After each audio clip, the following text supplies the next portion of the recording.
Folks, Black Star Network is here. Hold no punches! I'm real revolutionary right now. Support this man, Black Media. He makes sure that our stories are told.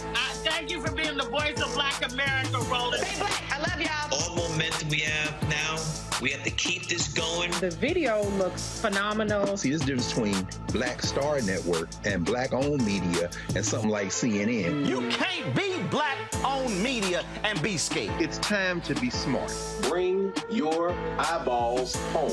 You dig?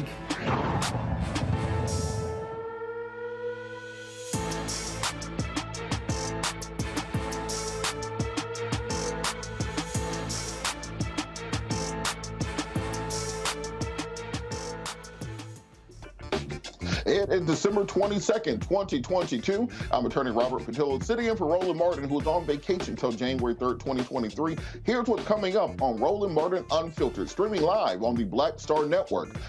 Ukrainian President Volodymyr Zelensky delivered a historic address to a joint session of Congress yesterday, detailing his plans to fight back against Russian aggression. We talked to counterterrorism expert just back from the fight in Ukraine, Malcolm Nance. Also, the January 6th committee still has us waiting. We are still awaiting the final report on what exactly the January 6th committee uncovered, not just on the actions of President Trump, but on the actions of members of his cabinet, members of Congress, and what we can do to stop this from happening again in the future. We're going to break that down with our panel in just a moment.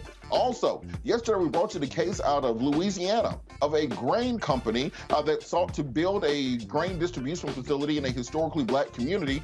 We're bringing you the other side of that story today, speaking with Greenfield Construction LLC to hear their side of the story on why exactly this grain facility needs to go in this community.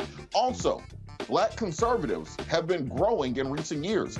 We saw in 2020, President Trump getting nearly 20% of black male votes. We want to talk about what the plans are for the future of the Black conservative movement with the president and founder of the Black Conservative Federation, Mr. Deontay Johnson. Also, in the Our Market segment, Black Heffa Farms founder Adrena Farmer C. Stanley is here to explain the importance of black farming in the black community. Of course, I've been working with black farmers the last few years with the Rainbow Push Coalition, our Black Farmers Coalition. So it's crucial that we get this information out there as more people return to agriculture so that we can feed our own communities. And finally, we're going to break down some stories in the news that we were not able to get to yesterday because we want to make sure that we are keeping you informed and also entertained. But it's time to bring the funk on Roland Martin Unfiltered, streaming live on the Black Star Network. He's got it. Whatever the miss, he's on it. Whatever it is, he's got the scoop, the fact, the find. And when it breaks, he's right on time and it's rolling. Best believe he's knowing. Putting it down from sports to news to politics. With entertainment just for kicks, he's rolling. It's on go, y'all. It's Roland Martin, rolling with Roland now. He's funk, he's fresh, he's real, the best, you know he's Roland Martin now.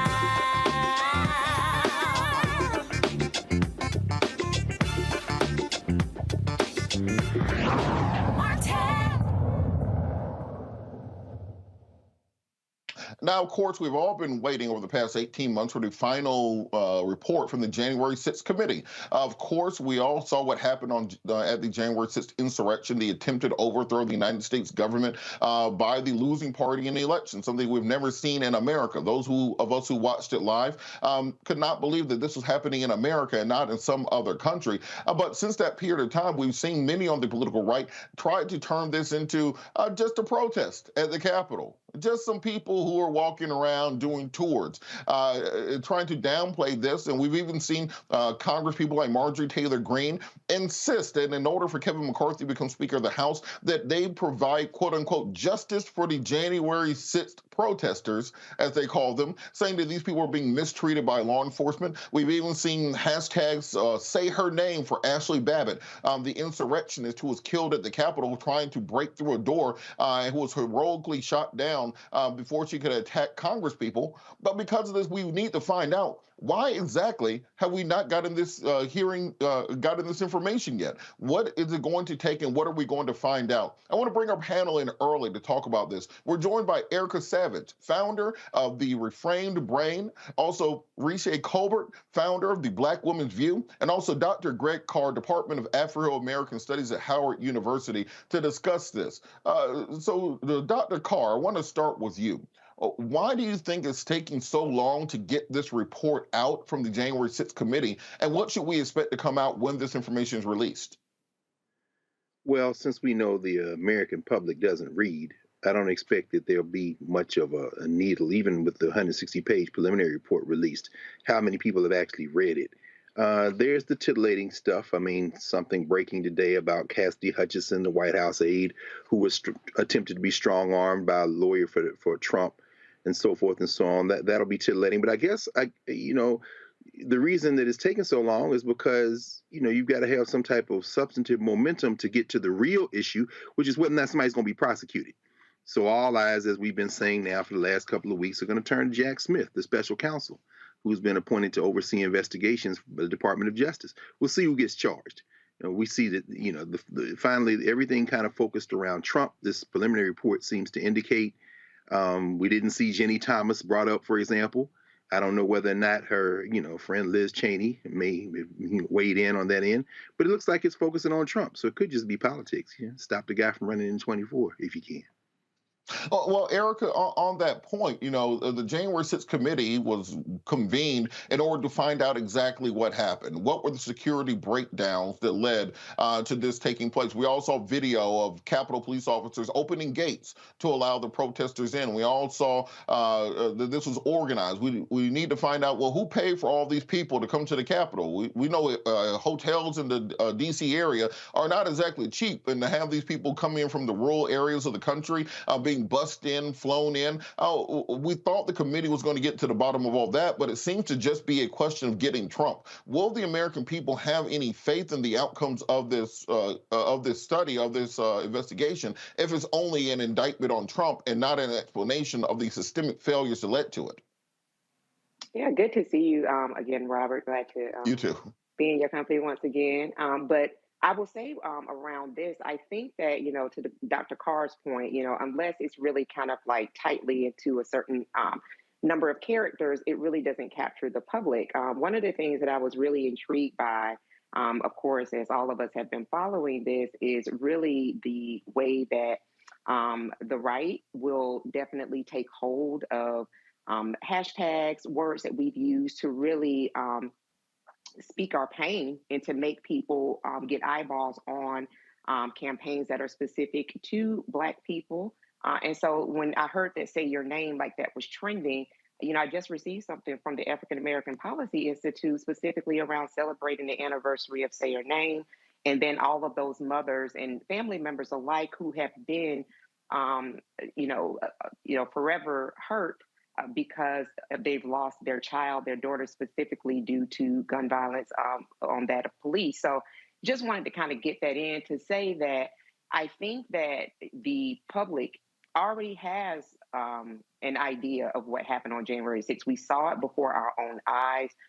It was really good to see this summer that there were people that were interested in getting more details and actually engaging us a lot further into understanding what led up to that, and then some of the things that happened after the attack, and the people that were affected, right there in Georgia, Miss Ruby Johnson and her daughter, Shay Moss, her name is a name that Miss Johnson talked about. She is afraid to say her name in public because of all of the backlash that happened with the 2020 election deniers and their people being effectively targeted by the Trump administration. So all of that to really say, if Trump is one of the only names that we hear right now, we know that this is something that has been happening for quite some time. He was the leader specifically of that. There were definitely people that were there to help. So I would just say, this is taking, it'll be now a year coming up to 22 years now coming up to 2023, for people to just understand the state that we're in, that we are definitely holding on to as much democracy as we possibly can. And I think the final report, we've already felt what it's like to have people that continually are hostile towards community, towards people having freedom. So I think what the report will do is just memorialize what we already know.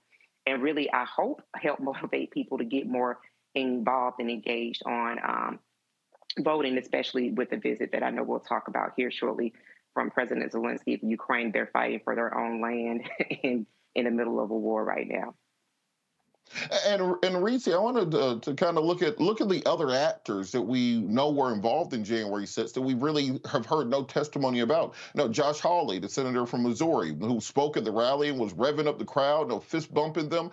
We haven't heard any investigation into exactly what his connection was and whether or not he will be charged for inciting the insurrection, as Trump has been. Marjorie Taylor Greene, where we have video of her giving tours around the around the Capitol, the insurrectionists, while the Capitol was closed, but we haven't heard charges being brought against her for her role in the insurrection. We haven't found out just how deep this MAGA movement goes inside of the Capitol Police, inside of the National Guard, whether or not these people are effectively running a Vichy government. Do you think it's a mistake to simply focus on President Trump and not really dive into what's going on with the rest of these figures who are still going to be part of American politics? Well, I don't think that they simply focused on Trump. I think that the January 6th committee had a number of charges in order to clear up. Number one, the biggest charge was to refute the notion that the election was stolen. That was a huge thing that when they were convened back in June of 2021, there was still a lot of election deniers, and particularly coming from the Republican side, about the legitimacy of the Biden-Harris administration. And so we see that they unequivocally moved the needle on that because every single election denier went down in flames this past midterms. And I don't think that that would have happened so forcefully and so thoroughly without the work of the January 6th committee. But I think that it was also important for the January 6th committee to establish that Trump, knowing that the election was legitimate and that he lost, still went on with a propaganda campaign, a disinformation campaign to try to hold on to power. And he had many allies in that fight. I don't think that the charge of the committee is to prosecute people. They have recommended Trump for charges, but they don't have to prosecute every single player in this scheme to try to steal the administration, not the White House, but to try to steal a second term for Trump. So I think that they have accomplished their goal. Obviously, there are some people that are going to be dug in their opinions about whether or not this was stolen, but I think they've done some really important work, and I don't think that they left much on the table. And well, just kind of as a response to that, I think that we're in a dangerous position when you have someone like Marjorie Taylor Greene from my state of Georgia, who is very clearly making it known that in order for Kevin McCarthy to be Speaker of the House, she said Kevin McCarthy is going to have to give her a significant amount of power. She's going to be probably the chairman of a committee. She'll be able to convene hearings, drag people before Congress. She'll have subpoena power, etc. Do you think it's a mistake allowing these people to still be part of our government, knowing what they did on January 6th and not prosecuting them?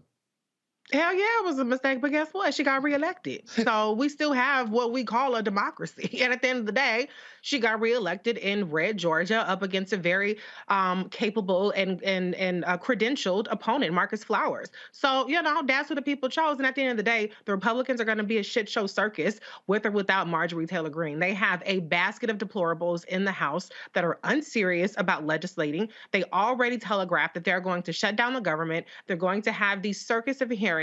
And so she's just one more clown in the Republican circus. And I think that she gets a lot more credit than what she deserves. Because if she wasn't in the backwoods of Georgia, nobody would even see her in Congress. And there are other scandalous people out there too. So I think Marjorie Taylor Greene, she can huff and puff and blow your house down. But at the end of the day, the Republicans really aren't going to get much done with the Democratic Senate and a Democratic president. And Erica, on that point, we're seeing a schism taking place even in the MAGA movement in the Republican Party, where you have Marjorie Taylor Greene, who supported McCarthy, then you have Lauren Boebert, and them two are going back and forth in a trailer park battle that you usually see on the Jerry Springer show. You've got McConnell in the Senate supporting the $1.7 trillion budget. Then you have the more far right-wing people like Rand Paul being against that. What are our chances of actually being able to govern while we still have all these insurrectionists in the Congress, when you see the Republican Party starting to cannibalize itself from the inside out? Yeah, all those things are very true, but this takes me back to 2010, I think it was, and that was the advent of the Tea Party. We have seen this sorry-ass, power-grabbing, I love my skin color bullshit before, and I think that this really underscores, to Reese's point, of everything she says, the demand that it places on the vote. Because when you look inside of Congress, when you look inside to see, those 435 members that have to go up for election every 2 years, so they're pretty much actively campaigning. She has campaigned about who she is. Not much is going to change. The response is then, what do we do about that? Because all of the things that you named, Congress has the power of the purse. So you mean to tell me in the culture of get your bag, you're going to let somebody steal your bag? All of that to say, this is why we spend so much time on this platform really talking about the importance of being involved in your local, state, and your federal elections. But most importantly, get involved in what's happening in your neighborhood. When you have people like Reese brought up, you had a great candidate, Marcus Flowers. Marcus Flowers had, he laid out who he was, who he wasn't, what effectively he wanted to do for the state, things that he saw with Marjorie Greene Taylor. He said, time's up for that. but people didn't show up in a way that actually echoed to say that we're actually on the side of democracy. So, to the point that we're all raising, this again is why it is important to know what is happening in your community, so that when we get people like this that do decide that they want to go and run around Washington, D.C., that they claim to hate so much, but they love being here so much at the same time, that is our toolkit to say, well, no, they have people that are funding their wildness because it works for them. What are we doing in response to that besides getting on social media and complaining about it, having hot takes about it? We have to be actively involved and engaged in ensuring that people like this don't continue to run amok in a place that we effectively pay their salaries. I think my fear is that if this committee is just about Trump and people see it as a question of getting Trump, if you put Trump in jail, he becomes that martyr type figure. And if we don't go into who paid for all these people to be here, who organized it, who got the permits, who was working with the Capitol Police, what members of Congress were involved, that this will become the new normal. That this will become how every election is settled. There was a point in time where we were used to candidates conceding after races. That's a thing of the past now. There was a point in time where people come together for that first 100 days or that first 100 years of administration and try to push through an American agenda. That doesn't happen anymore. There was a point in time where they would say, well, the president gets their Supreme Court justices. They get their cabinet picks. That doesn't happen anymore. I'm afraid this becomes the new normal if we don't root this out. And that's one of the dangers of the January 6th committee. If it's simply a question of Trump. Trump is a figurehead of this movement. These people existed before Trump. They'll exist after Trump.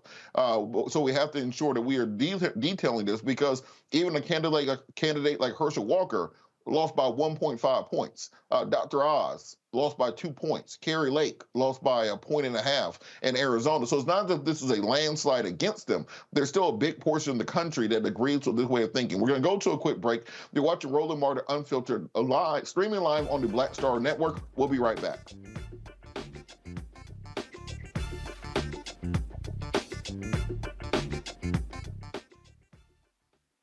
On the next A Balanced Life with me, Dr.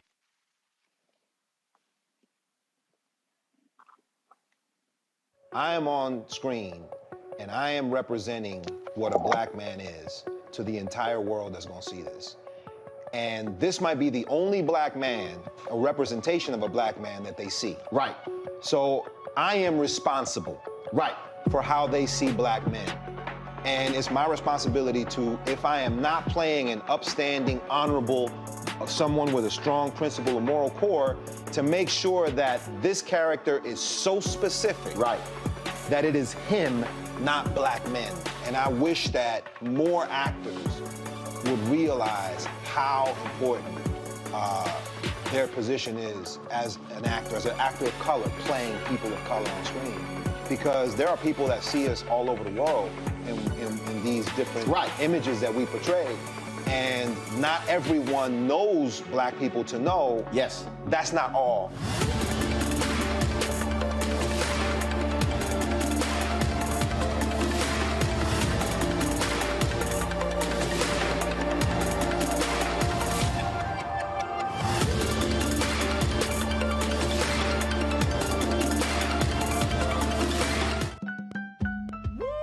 We're all impacted by the culture, whether we know it or not. From politics to music and entertainment, it's a huge part of our lives, and we're going to talk about it every day right here on The Culture with me, Faraji Muhammad, only on the Black Star Network. You want me to do something crazy, but I don't know what to do. I'd rather just sit here. Hi, this is Cheryl Lee Ralph, and you are watching Roland Martin, Unfiltered. I mean, could it be any other way? Really? It's Roland Martin.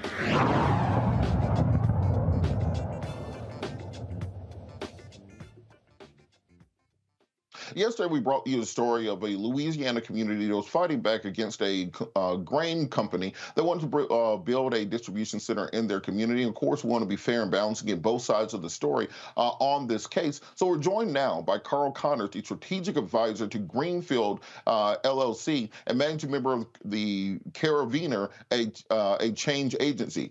Carl, how are you doing this afternoon? Good evening. Thank you for having me. And thank you so much for joining us, because we talked to the community yesterday about this issue, about the construction of this grain distribution center. Can you talk a little bit about why it needs to be in this community and kind of the history of it?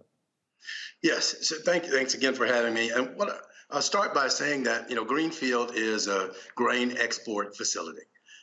So it's been described as in a number of other ways, but it literally is a transportation facility for soy, corn, and wheat. And as we look at the history of how it got to Wallace and why Wallace, Greenfield at its core believes that there are transformational ways that communities like Wallace can become more relevant in what kinds of businesses come to them and how they actually can revitalize their areas. Because as you well know, across the country, there are other areas similar to this one with historically disadvantaged individuals who have often gotten what's been given to them as opposed to what they may like. And from the very beginning, Greenfield has gone into the community in Wallace and Edgard, spoken with the residents there to talk to them about, how Greenfield could show up in that community in a way that helped them to revitalize and be able to keep more of their kids literally in town, as opposed to feeling as if they had to leave for prosperity. And the other aspects of Greenfield that have been really attractive to the members of the community, and I get it in conversations that I have all the time with residents there, and it was driven home particularly by one of the pastors there, Pastor Corey Baptiste, in a recent conversation, that he himself had gone off from Wallace post-high school graduation and was gone for about 20 years before he made his way back to the area. And it was primarily because of the opportunities that didn't exist there. Now they have an opportunity to participate in a greener, safer job that is a well-paying job that for them really matters, right? Because they don't want to sacrifice their health for prosperity. And they are very much interested in this transformational green economy that is coming. And as an agricultural facility at heart, Greenfield would be providing that. In our conversations, as I said from the beginning with the community, we asked those members of the community what mattered most to them, right? And, how could a company show up in a way that was beneficial to the efforts that they had going on? They talked about jobs, economic development, of course. And then they also spoke to education and healthcare access and culture and heritage preservation. And from the conversations that we've had, and there have been, well over 40 meetings and over 500 individuals talked with in that community by Greenfield representatives. And we've taken what they've said to us and tried to put together partnerships where we could and are working on other partnerships to enhance those things that they told to us. One of the main issues that have been plaguing that community has been the education system and lack of opportunities once kids graduate from the local high school. So for 2 years now, Greenfield has provided scholarship opportunities for kids at that high school to go on to the local regional community college to be trained for jobs in this new green economy. Those kids who are participating in those scholarship programs are guaranteed a job at Greenfield once it's permitted and opened, but they don't have to work for Greenfield. So we literally are just trying to make sure that they are job ready. And the hope is, of course, that we will build the facility and that they can come and work for us, but they're not obligated to. Along those lines, we're also looking at how we can train others who are beyond high school, who just may want a different career or to switch from an older facility in the area that isn't as technologically advanced as the Greenfield export facility will be. And so we've had meetings with the community. Wallace, as you may know, is a house, has about 95 or 98 households in it. We had a community meeting there and 78 people showed up for that meeting. And they were very much in support of Greenfield and it being built, and primarily, again, because there are hopes that these greener, safer jobs put them in a place where they can stabilize their loss of their kids leaving the community, but have them there in a place and working a career that doesn't harm them long term. Right. So, yes. Well, I just want to ask the question because I understand the economic aspects of it. There's always this need for economic development, for bringing jobs to an area, but you always have to balance that against the potential environmental and health risk of it. What sort of environmental assessments have been done, and how can you promise to the community that they won't be sacrificing their health for jobs?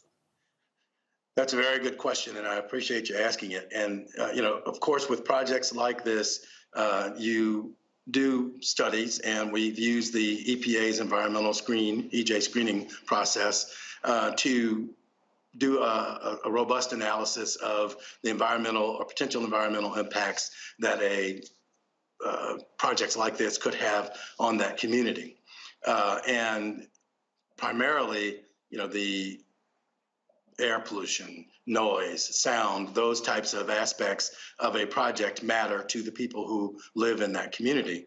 And the robust work that we have done to study those aspects have shown that there will be minimal impact on the community in those areas, primarily because of the technology that will be used to build this facility. There has not been a grain export facility built since the 70s, right? And certainly, there have been other grain elevators built recently in the last 10 years, one or two actually. The technology that this facility will use is even going to surpass those. A lot of the aspects of concern would be around dust and emissions. Well, in this facility, the technology is such that the conveyor belts will be covered or enclosed along the way, and there'll be aspiration systems that will, if anything does escape, it will be returned back into that system at the point of escape, as opposed to down the line, right? And so this is not something that has been seen, certainly in Louisiana. And so we are very enthusiastic about how this will be able to provide for that community a safer, greener job, right, where they don't have to risk their health for their prosperity. I'm an old country boy, so I think sometimes I put the cart ahead of the horse. You can kind of talk about what the facility will be doing for those people who didn't grow up around grain and farming. What's going to be going on at this facility that's causing these concerns about the environmental impact? Yes. So at its heart, this is, as I said before, it's a transportation facility. So grain will come in, 90% of which will come in by barge. And that's done purposefully because we wanted to reduce the truck and train traffic, and that also reduces the emissions that could happen in the area. And that basically corn, soybeans, wheat will come into the facility, be taken into the facility through the conveyor belt system that, as I said before, at points that are enclosed or are covered, and go into silos, and then they will be immediately put onto other barges and ships to be transported to the purchaser of those items. So nothing's going to be processed. There'll be no chemicals used at the facility. No groundwater use as well, which also, as you know, is important to the environmental aspects of this project. So that's effectively what this project is, right? It is not the grain elevator of 40 years ago that had exposed conveyor belts where dust and emissions were going into the air, adding to the issues that some have raised, right? But we've gone to great lengths to meet with the community and make sure that they understand exactly what this facility is and what it is not, right? And, for most of the people who have come to these meetings, they have been very happy to understand this isn't something that they know from the past or have seen in the past, right? And primarily it's because of the technology. There's also going to be, some hazardous monitoring systems on this facility that have not been used previously in the area that also help to make it more safe. And reduce any risk of dangers. And so those are all things that the community has to be aware of, right? So that they can, and we've made sure that they have been made aware of that so they could understand what we're doing for and with them, not to them. And so we've seen issues with grain facilities like this in other locations. In Odessa, for example, Ukraine, that we're going to be talking about a little bit later. There's been a massive impact on coastal estuaries where their grain facilities exist because of runoff from the facilities. I think it was ammonia runoff became an issue there. We've seen in other locations grain silos literally explode from aerosol grains being ignited by loose sparks. But what can be done to ameliorate the community concerns that things like this might happen? I understand the technology is in place and we're using advanced systems, but there only needs to be one mistake, and communities can reasonably be afraid when you see some of these massive explosions that happen at grain facilities internationally. I agree. Communities can reasonably be afraid, and that is, again, why communication is really important and why we have tried to have as many meetings as possible with the community to make certain that they understand the technology that is being brought to them to help reduce those risks. In grain facilities of old, the place where explosions would happen the most was something called a head house. Well, in this new facility, there's no head house. So that eliminates that risk. All the silos are also self-cleaning, so no one will be in them. So that reduces the risk of combustion there as well as workers being buried alive as existed in older facilities. And so it's these types of technological advances that have made Greenfield say that, hey, this is not just a good business model for a grain export facility, but it is a great business model for communities like Wallace that have historically been disadvantaged, right, and gotten less safe, less green facilities that can help them as they try to revitalize and overcome some of those impacts of the past, right?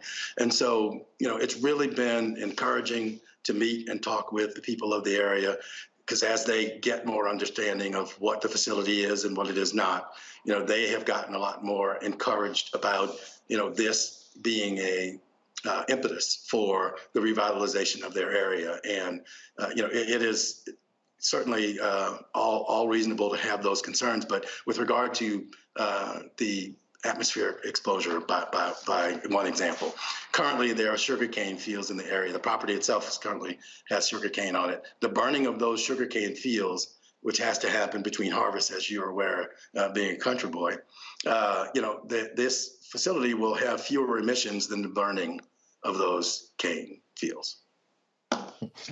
Whenever you have these projects like this, there's always this concept of NIMBY, not in my backyard. Why here? Why in this particular area where there are so many people who are seemingly against it and who are protesting it? Or is there not another site that will be an option where you could have the same logistical advantages without some of the concerns from the community? So first thing I say is that there's not, as I've been saying from the beginning, we've had many meetings in the community. There's not a lot of pushback from the community about this facility being built. In fact, they have embraced it and would like us to move quicker to get it open.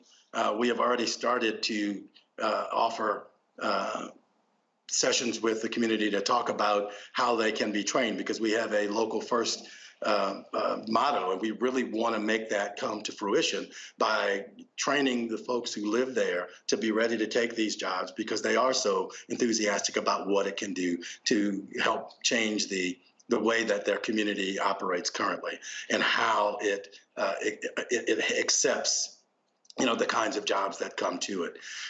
The people in the community are excited about that possibility of greener, safer jobs. We are talking with them about how they can be trained. We're at least 3 years away from anything opening, right? But we want to make certain that there's enough lead time for the people there to be able to take advantage of these opportunities and jobs. It's also the reason why we started the scholarship program at the high school so early.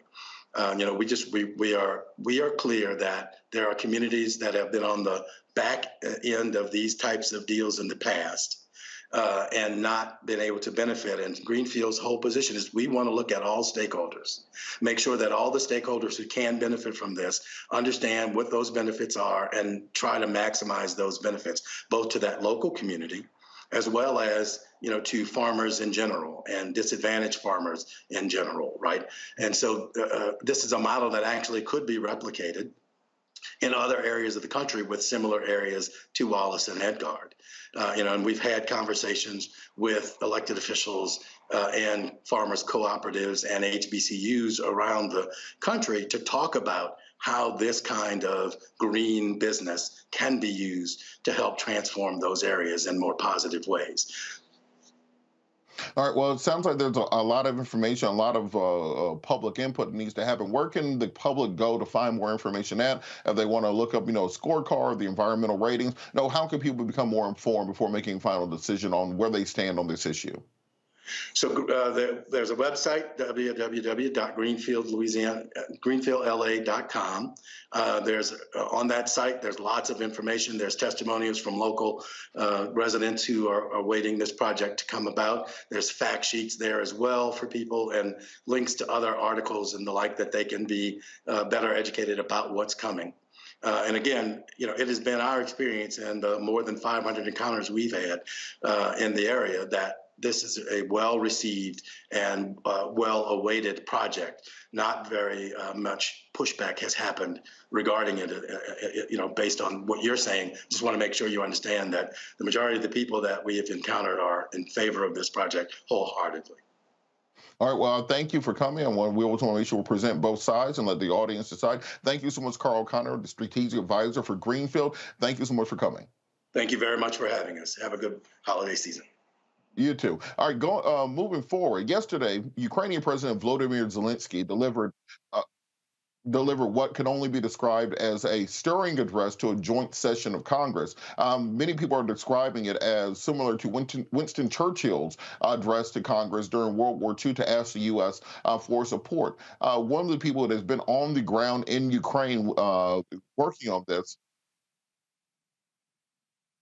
one of the people that's been on the ground discussing this has been Malcolm Nance. We're going to talk to him after the break. So we're going to take a quick break and come back and have this discussion on exactly what President Zelensky sought to achieve with this visit here to the United States of America and his meeting with President Biden. We'll be back after the break. You're watching Roland Martin Unfiltered streaming live on the Black Star Network.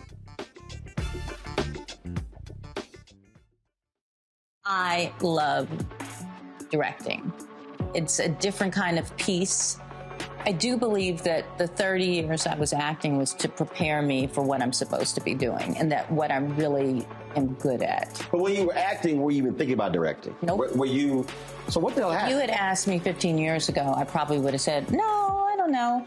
I was doing Ava DuVernay's first film, I Will Follow. Mm-hmm. And during that process, I think because it was her first film, She's self-taught. Absolutely. I probably gave too many suggestions. And at some point, Ava said to me, I think you're a director and you don't know it.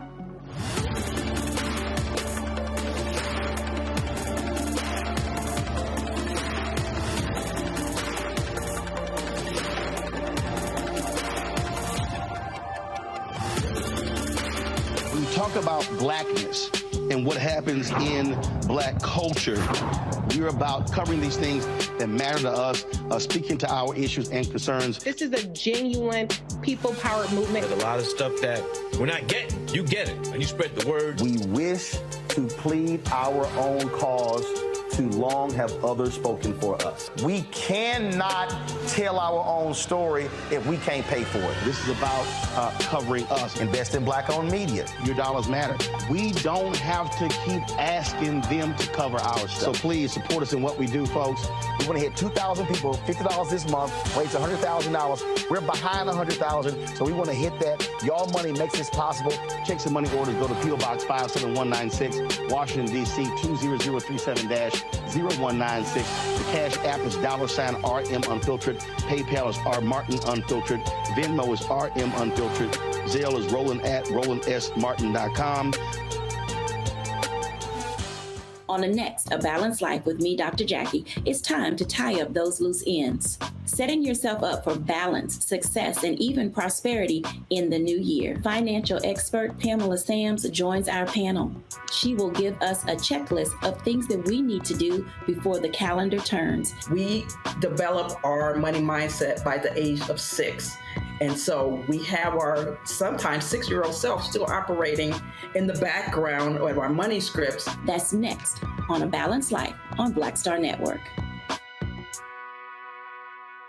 Next on the Black Table with me, Greg Carr, we welcome the Black Star Network's very own Roland Martin, who joins us to talk about his new book, White Fear, How the Browning of America is Making White Folks Lose Their Minds. The book explains so much about what we're going through in this country right now, and how, as white people head toward becoming a racial minority, it's going to get, well, let's just say, even more interesting. We are going to see more violence. We're going to see more vitriol, because as each day passes, it is a nail in that coffin. The one and only Roland Martin on the next Black Table, right here on the Black Star Network. Hey, I'm Cupid, the maker of the Cupid Shuffle and the Wham Dance. What's going on? This is Tobias Trevelyan. And if you're ready, you are listening to and you are watching Roland Martin Unfiltered.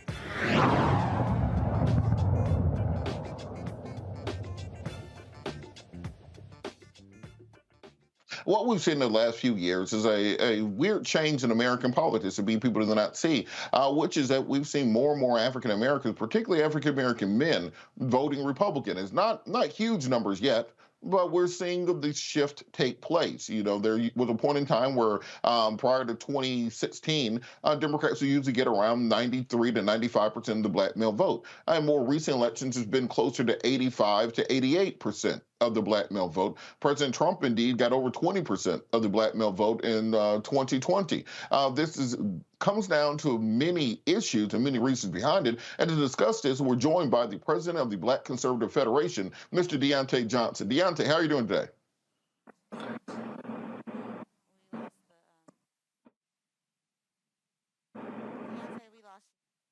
All right, I think we lost Deontay, but we're going to come back to him in just a second. We're going to bring in our panel to talk about this until we can get Deontay reconnected. Dr. Carr, well, why do you think we've seen these numbers of African-American men vote, or for some reason suddenly deciding to kind of switch parties or being less enthusiastic about the Democratic Party as we've seen previously? Well, I don't generally narrate it in terms of gender, but whoever is switching to what is called conservative, but is really in the moment we're seeing now, white supremacists and fascists, I'll just reduce it to one word: ignorance. We are at an inflection point in the earlier conversation about the January 6th committee. Unlike the Watergate era, the 1970s, unlike even the September 11th commission, where there was some bipartisan fact-finding, that kind of thing, we've reached a stage now where the white nationalists have decided that there's not going to be a country if they can't run it. While we're looking at politics in Congress and elections, the case that was argued 2 weeks ago before the Supreme Court, Moore versus Harper, with the independent state legislature theory, the argument that state legislatures can basically replace their will for the will of voters, the will of their state Supreme Courts, the will of governors. This, and I expect that Moore versus Harper is going to affirm that theory. One which was birthed, by the way, in a concurrence by William Rehnquist in Bush versus Gore. We're looking at a moment now where the white nationalists have decided that if they can't run it, they will destroy it. This is something that is kind of without precedent, not even during the U.S. Civil War. And by the way, in the $1.2 trillion package that you mentioned passed the Senate and it's going over to the House now, that attempt to shore up preventing state legislatures from stealing elections, the reform in terms of the Electoral Count Act was in that package. So maybe they've headed that off. I'm bringing that up to say that the black men, the black women, but majority black men who are moving to the conservative party, so-called voting for the Republican Party, I guarantee you put a pistol in their mouth and say, I'm gonna blow your brains out if you don't know anything about what I'm gonna blow your brains out if you can't explain what Dr. Carr is talking about right now. There'd be a lot of dead brothers in the world. because they don't understand. Cultural conservatism is different than the politics of what's going on now. They think they're voting for their interests, but in fact, they're switching to a party that has not only their interests in heart, they don't have the interests of the poor whites at heart. And we're at that inflection point. I think ignorance is driving this switch. I think it's a great way to set the table. I think we do have Deontay Johnson, president of Black Conservative Federation, on with us. Deontay, you there? I'm here. All right, so Deontay, I think Dr. Carr gave a great intro into what many people think when it comes to the quote-unquote conservative movement as it is, but we're still seeing the numbers tick up. In Georgia, Herschel Walker had campaign offices set up in College Park and East Point talking to African-American male voters. We are working for Glenn Youngkin's campaign there in Virginia. There was a big emphasis on reaching out to African-American men. Why do you think we're seeing these numbers shift, where we're seeing more and more black men vote for Republicans versus black women who are still voting for Democrats at a 95+% rate? Well, the biggest thing is the attention for black men. In the Democratic Party, black men have been the forgotten group. For far too long, we have made our focus on the LGBT community and women. And so black men are still left behind. One of the biggest issues we talk about is the pro-life movement. We always talk about, how does the woman feel? Is my body my choice? And when it comes to the women, but no one talks about, what about the man? The man was involved in that process of making that baby. Does he not get a decision? Well, let's talk about the man who did not get a choice on whether the woman aborted the child or not, and the psychological problems that they go through later on in life and for the rest of their life.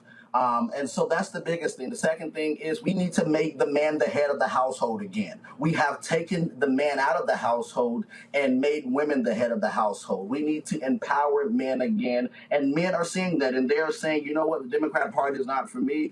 It's time to make a change, and I'm coming over to the Republican Party.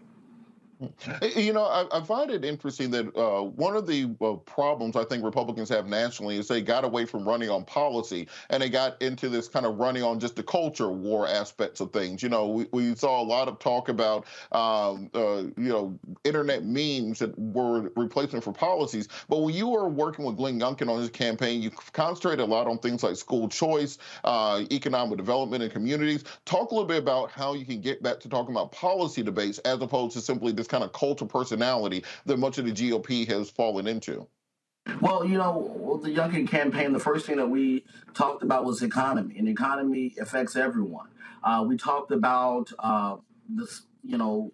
small business owners and the red tape that prohibits them from having a brick and mortar business, the red tape that prohibits them from even being able to have a fully functioning business recognized under state governments and under the IRS codes. And so we did a lot with that. We talked about business grants. We talked about making sure that taxes are low for business ownerships. But then we also, we talked about school choice. We talked about making sure that parents are involved in the school, in their child's educational process. But then, Glenn Youngkin sat down with voters. We sat down and we did roundtables and we said, listen here, Glenn Youngkin said, I'm running for governor. I don't have all the answers, but I want to sit with you and I want to create a team to create the answers. And we gave voters a seat at the table, and we gave them a seat at the table to be able to create the policy points. And that's why Glenn Youngkin was so successful. Now, why do you think the broader GOP isn't taking that strategy going forward? It seems that you're still getting I call them the entertainers when it comes to the outreach to black voters. Instead of having people who can talk about policy, talk about school choice, talk about economic development, they'll trot out Diamond and Silk. They'll trot out Herschel Walker. They'll trot out, entertainers. How can it switch back to a point where you're actually getting people who can talk about actual policies to help communities as opposed to simply people who are great for internet memes and videos? Well, those are happening. The RNC did over 1,500 black events this past cycle. However, the media would not broadcast that. The media only broadcasts things that helps gets them clickbaits and helps gets them the views. But the RNC are having those. We did black business roundtables all over the country. We did events for Juneteenth that where we help people set up bank accounts. We brought insurance companies and we brought investors in. We brought people in to talk about financial stability. And unfortunately, those things aren't sexy enough for the media. And Wolf, then how exactly you get over kind of the stigma that is attached by you're a black conservative, so you experience it all the time. The minute you say black Republican, black conservative, the kind of the claws come out. How do you think that your group, the people that you're working with, can start getting over that stigma? Because ultimately, I think that the black community does better when you have feet, or when you have irons in both fire. If you're all on one side, then one side gets to ignore you, and the other side can take you for advantage. How can you get to a point of parity where it's simply you're getting some good policy out of both sides, so they're actually competing for the black vote? Well, first we have to realize what a black conservative actually is. I'm reminded of what Secretary of Commonwealth of Virginia, Kate Coach James, always says, is that a black conservative is someone who dares to believe the teachings of their grandparents. We have to really think about the issues that our grandparents cared so deeply about: the First and Second Amendment, common sense regulation, low taxes, and limited government, and the sanctity and dignity of life. When we talk about those issues, we are conservative. Black Americans are conservative, and we have to get back to those policies, because those policies is what saved our community and will continue to save our community and will bring our community out of poverty. Tim Scott says that education is the closest thing to magic, and we have to continue to promote an educated society. Now, why do you think the Republican Party just simply won't come along and just listen to you? Why do you think they still have this adherence to many of the white supremacists who are still part of the party? You still see Confederate flags at Republican events. You still hear Tommy Tuberville saying they want their reparations in crime, or Marjorie Taylor Greene saying they want to destroy Western civilization and replace your children. Why can't the Republican Party just push those people out? Because I think that's a large part of what makes it difficult to recruit from the other side of the aisle. I can agree with you on everything you just said, but then when Tommy Tuberville pops up, I got to leave that meeting. I'm not going to be there. Well, it's just like we see in the Democratic Party as well, is that we have individuals who have some challenges with messaging. But, the Black Conservative Federation, we offer our assistance to every single Republican in this party. We believe in engaging and not enraging, disagreeing without being disagreeable. But we also believe that the most important thing that we have to do is be solutionists. And we're willing to sit down with anyone across the table to discuss those solutions. So, yes, I encourage every Republican to come to the Black Conservative Federation, and we'll have conversations with them on policy and engaging in messaging. And that's not saying someone already. And so, with that, what are the tangible aspects of the Republican platform that you can say that Black conservatives have contributed? Like when we're talking about shaping policy, shaping the agenda, we hear a whole lot from the National Party about the border, about the Hunter Biden's laptop. Well, when are we going to start hearing conservatives beyond Black conservatives talking about issues for the African American community and things they want to do for them instead of casting them as the enemy? Well, that's something that we've done during the Trump administration. We saw opportunity zones be a big one, making sure that we're revitalizing Black communities and low-income communities. Being from the South Side of Chicago, I understand exactly what it's like to see dilapidated structures and just abandoned buildings all around my community, and that hurts. So we have to start building up our own communities. School choice has been a major component of building up Black communities, making sure that reading test scores and math test scores are exceeding at high levels. We have to talk about criminal justice reform. That was the major part, the First Step Act of the Trump administration, where we wanted to go and really look at people who have been serving long sentences for crimes they didn't commit. That's the first problem. But also sentencing crimes that were should have been misdemeanors. And so those issues have happened. We vocalize those issues. But if I say again, it's not sexy to the media.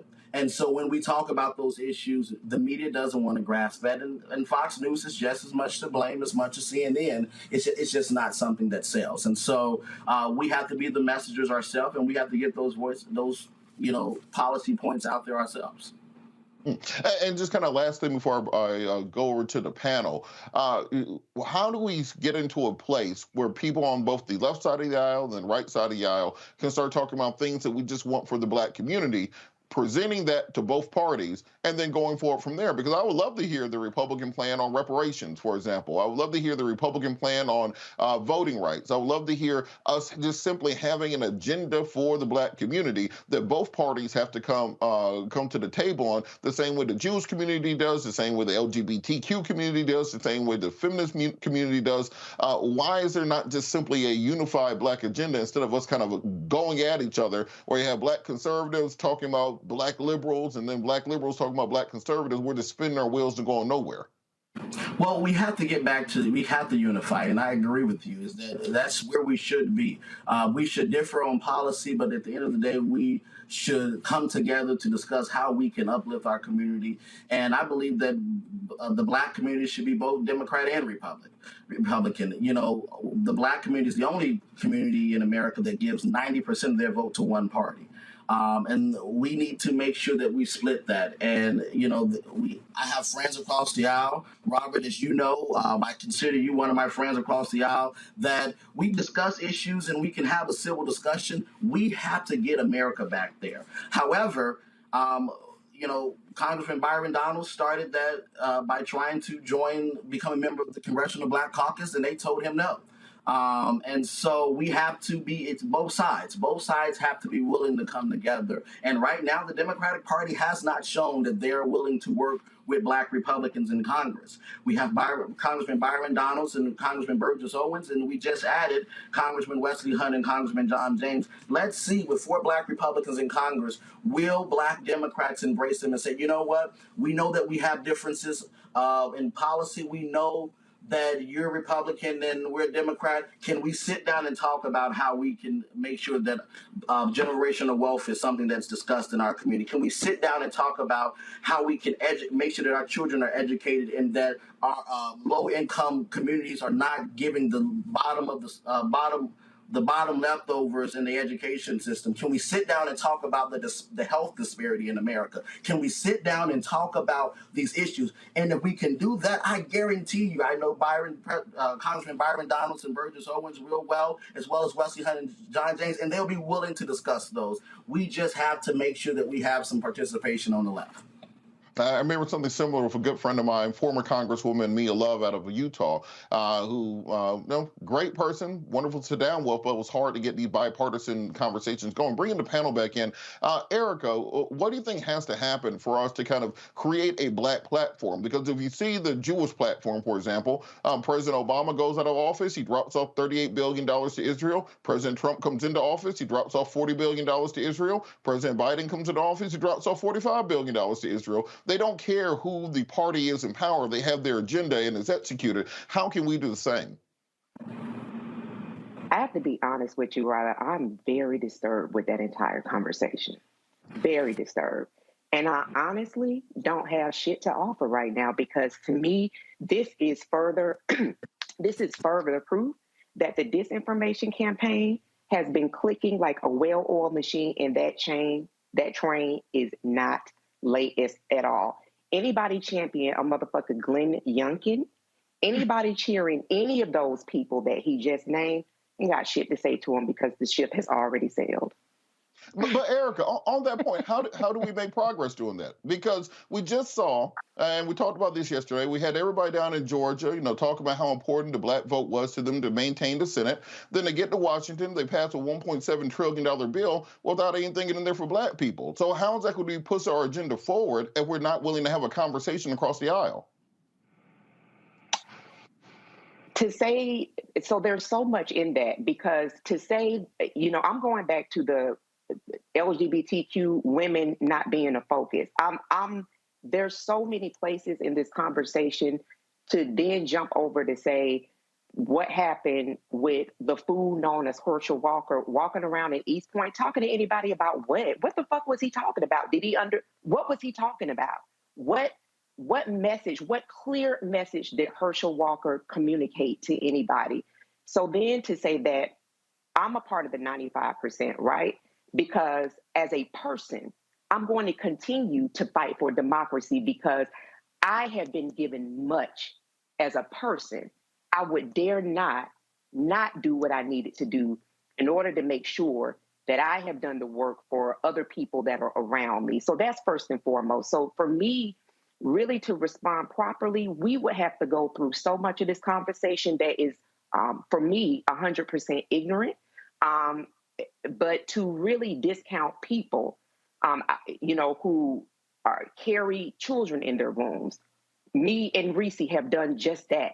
To discount people because of gender. I'm a woman. That is how the Lord made me. It's fucking stupid. And then to take people, which we all have in our family that are LGBTQIA+, and do the same damn thing to me, we have nothing to talk about.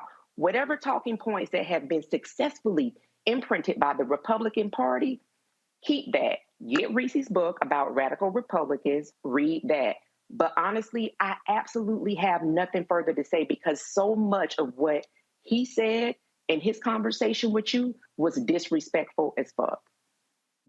Reese, as he mentioned you, do you think there's anywhere Reese, do you think there's anywhere that Black conservatives and Black progressives can come together and create a political agenda going forward where we can get something done across the aisle regardless of who's in power?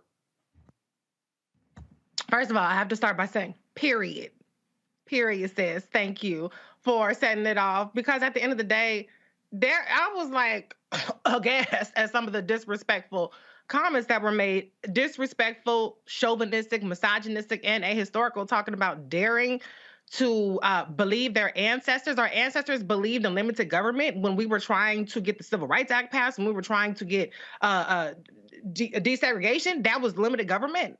I don't think so. So, I mean, there's so many ahistorical things. As far as can we go hand in hand, kumbaya? No, we cannot. As long as what people are pitching is really rooted in white supremacy, we can't be hand in hand with that. And I'm not saying that Democrats are perfect. I'm not saying that all Republicans ain't shit. However, I'm not seeing nothing that I can really rock with in what is being said. And I just want to go back to the website, too, because I looked it up because, I mean, I didn't get a lot of advance notice about who was coming on, but I looked up this Black Conservative Foundation Federation. And one of the things that it says individuals, families, and communities makes the best decisions regarding their own well-being, not the government. Apparently, that does not include women and our bodily autonomy and our ability to have or not have children. And I would also like to point out that the Republican Party is trying to attack contraception. Right now in the state of Texas, a judge has ruled that if you're a teenager, you cannot get access to contraception. And guess what? In Texas, abortion is illegal. So you can't get contraception, you can't get an abortion. And y'all want to talk about the head of the household and the family. What kind of family is it having a forced birth? When you're not having forced marriages, and I'm not for that either, you're not having forced fathers, you're only having forced birthing happening to mothers. And so all of this shit is just completely ridiculous to me. It sounds good, some of the talking points. If Republicans were actually about some of the stuff, low taxes. I'm with low taxes. My taxes too damn high. I ain't got no stimulus. I ain't got no nothing. If that's what they were actually about, we might have a friend in Jesus with that. But so much of what the Republican Party is about, their receipts are all in sexism and bigotry, particularly against women. And then you throw in Black people, and then you throw in LGBTQI people. And yes, they are people, and they absolutely deserving of humanity and equal rights like anybody else. Then we got a big, big problem. So no, ain't no alliance nowhere, especially when you start off acting like Black women are being bestowed some kind of attention or grace. Not when we looking at people dragging the hell out of Megan Thee Stallion for getting shot. I don't think so. So we living in two different worlds. We gotta have a shared reality before we can march forward together. And I ain't hosting, so I ain't got to be as nice as I was last time. But kind of on that point, we just saw the Respect for Marriage Act, for example, be signed into law with bipartisan support. You had conservatives on one side being against it. You had progressives on the other side being against it because it didn't go far enough. They found a compromise position in the center where they were able to protect LGBTQ marriage as well as interracial marriage. If they can come together, two sides of the aisle, get a majority done to get something done, why can't we do that for the issues in our community instead of just kind of saying, well, once we have a super duper majority for Democrats, then maybe we can get something done for Black people. I think there has to be some kind of way to, we don't have to agree on everything, but can we find one thing to agree on to get done? Can we agree on not having forced births? Can we agree on contraception? For me as a woman, that's a start. And let me just add this, because this was not planned, but let me just add this. I literally lost a pregnancy not so long ago, and I was not public about it. I was really private about it. I lost a pregnancy, and I'm just thinking about if Roe v. Wade had been overturned for that. I didn't even know I was pregnant. What my big grown self had already had a child. Did not know I was pregnant. It was by the grace of God that I was like, I still keep having this pain. And it was a couple of weeks after I started feeling some discomfort in my body, told myself after work, no, you have to go to the hospital. And it was a doctor that noticed all of the pain on my face that took me and said, absolutely, you have a ruptured ectopic pregnancy. And if we do not rid you of this fetus, this pregnancy rather, you will die. He told me, had I not come to the emergency room that night, I would have died. And my partner was deployed in Afghanistan at the time. So for anybody to talk about a woman having babies, that is not light work. Reese just did this not even 2 years ago alongside a pandemic. You want to sit down and have a conversation and ask about how difficult that was? So no, we cannot have a conversation, because to come on and make comments like that and not even understand about what an abortion is, what I had was an abortion, but it was something that saved my fucking life. So no, you don't get to come over here and have all of this long commentary and then ask the question, can we all get on the same page? What the hell are you talking about? You have asserted yourself as a person who should be able, because you are a man, period. You have asserted yourself as a person who should make decisions and be the decision bearer to possibly my own life or death. No, we cannot sit down and have a conversation. You were disrespectful as fuck the entire time, and you did not know who the fuck you were talking to. And Dr. Carr, I wanted to bring you in before we wrap this segment. Do you think there's anything, voting rights, criminal justice reform, economic development, is there anywhere that we can find a common ground to get things done? Or are we just simply going to say that we just have to have complete power on one side and before we can actually push that agenda forward? Because we have a lot of stuff sitting for Congress that we're going to need. Some of these things, we need like 5 senators to come across to get passed, but we can't do that because we don't have any bipartisan agreement. Right. Well, let me ask you, Robert, you're a pricing attorney. How long do you think it's going to be before they go to court to challenge the defense of marriage, the act that just passed in terms of LGBTQ marriage? They going to court for that? Oh, absolutely. I'll be there next term. No question. My point is this. These crackers have loaded the deck. They're not just going for legislation. They have eviscerated the court. Now, I feel for my brother Deontay, because clearly the education system in Chicago failed him. We need stronger public education, not vouchers. But I'm a man. I can't have a child, but I can make one. And but not without a woman. Why do I say that? I think the white nationalists are clear about this. They want a theocracy. The black-faced white nationalists, which is what I'm calling black conservatives, who will go down the line in support of these white nationalists, who basically have a rhetorical ethic, because if you're pro-life, there's no way you back Herschel Walker, a serial forcing women to have abortion man, unless, of course, you don't believe what you're saying.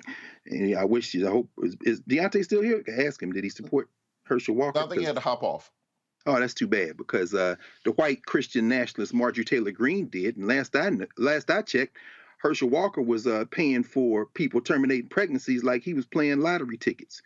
In fact, I guess he was playing lottery tickets on the off chance that he might actually not be able to force a woman to bring a pregnancy to term. He kept paying the price. But my point is this. As a man, as a human being, and as an American by force, because I never asked to be here, F this structure, F this country, F all of its crimes. Let me be very clear. F the Democratic Party and the Republican Party. I vote consistently Democratic because I'm in a mode right now of self-defense. Now, I have friends who would call themselves on the far left, the revolutionaries, who would say both parties are the same. I think that's absurd, but let me tell you why. In a theocracy, you get to tell women that they have to bring pregnancies to term. In fact, you get to do whatever the hell you want with women if you're in a patriarchal theocracy. Black people know something about that because in 1528, the Spanish tried to enslave us in what is now South Carolina. And about 90 years later, a couple of boats showed up with just short of 20 people of African descent, August 1619. And that state that brother was talking from. And if you were a black woman, they pumped you full of seed, unfortunately, too many times by forcing a black man to do it, but many more times by the desire of white men, like the ancestors of people like Glenn Youngkin. And when you came up pregnant, they said, not only are you not going to sneak around here and terminate a pregnancy, we want that baby and 1 million more, because every time you give birth, it's an ATM. Can we understand where the hell we are? Because see, if you're in Virginia, Glenn Youngkin wants to take all that history out of the book. And if you're a black conservative like Deontay Johnson, I'm wondering what your position is on critical race theory in Virginia, brother, since your master wants to take all that information out of the books because it makes white people feel bad. Would it make you feel bad too, brother? Because if that's the case, then race is just a demographic. Race is just a color, and blackness is just a color. It's not a position, it's not politics, it's not culture. Let me end with this.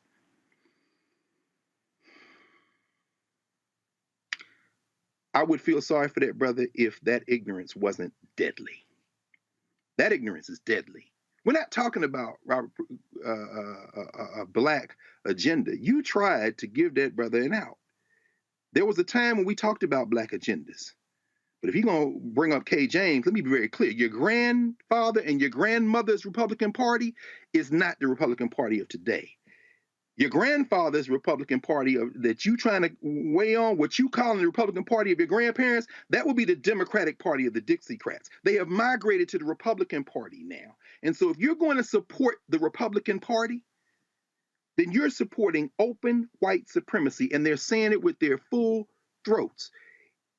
I'm not saying support the Democratic Party uncritically. Of course, we got to bang on them because too many of them, Joe Biden being one, think that you can have bipartisanship. This isn't about left or right. This is about white nationalism. And you can't make compromise with white nationalism. And if an American Negro shows up caping for white nationalism, you better move, brother, because we're going to have to move over you. Because what we're trying to protect is not just black people. We're trying to protect humanity from people that are determined to wreck it. And if you're going to cape for them, then we're trying to protect you from yourself. But don't be telling black women, don't be telling women what to do. You better put that Bible down because there's a whole lot of other stuff in that Bible when it comes to stoning, when it comes to cutting people's hands off, when it comes to, I know the New Testament came to fulfill the prophecy of the Old Testament, but these white boys is Old Testament Christians. Women supposed to be barefoot, pregnant, doing whatever the hell they want. And if you're a little underage, Matt Gaetz may run around, sniff up behind you and say, I can do whatever the hell I want with a female. Don't get cute, because we can go verse for verse. And then you're going to find out these people you supporting would just as soon have you butt-ass naked in a damn Virginia field picking tobacco, brother. Stop playing with this. Well, I think we've come to an agreement that we got a little space to go before we get bipartisanship. We're going to go to a quick break. After the break, we're going to talk to Malcolm Nance about what's going on in Ukraine and the speech by President Zelensky. You're watching Roland Martin Unfiltered live on the Black Star Network. When you talk about blackness and what happens in black culture, we're about covering these things that matter to us, speaking to our issues and concerns. This is a genuine people-powered movement. There's a lot of stuff that we're not getting. You get it, and you spread the word. We wish to plead our own cause. Too long have others spoken for us. We cannot tell our own story if we can't pay for it. This is about covering us. Invest in black-owned media. Your dollars matter. We don't have to keep asking them to cover our stuff. So please support us in what we do, folks. We want to hit 2,000 people, $50 this month, raise $100,000. We're behind 100,000, so we want to hit that. Y'all money makes this possible. Checks and money orders go to P.O. Box 57196, Washington, D.C. 20037-0196. The Cash App is $RM Unfiltered. PayPal is R Martin Unfiltered. Venmo is RM Unfiltered. Zelle is roland@rolandsmartin.com. On the next A Balanced Life with me, Dr. Jackie, it's time to tie up those loose ends. Setting yourself up for balance, success, and even prosperity in the new year. Financial expert Pamela Sams joins our panel. She will give us a checklist of things that we need to do before the calendar turns. We develop our money mindset by the age of 6. And so we have our sometimes 6-year-old self still operating in the background of our money scripts. That's next on A Balanced Life on Black Star Network.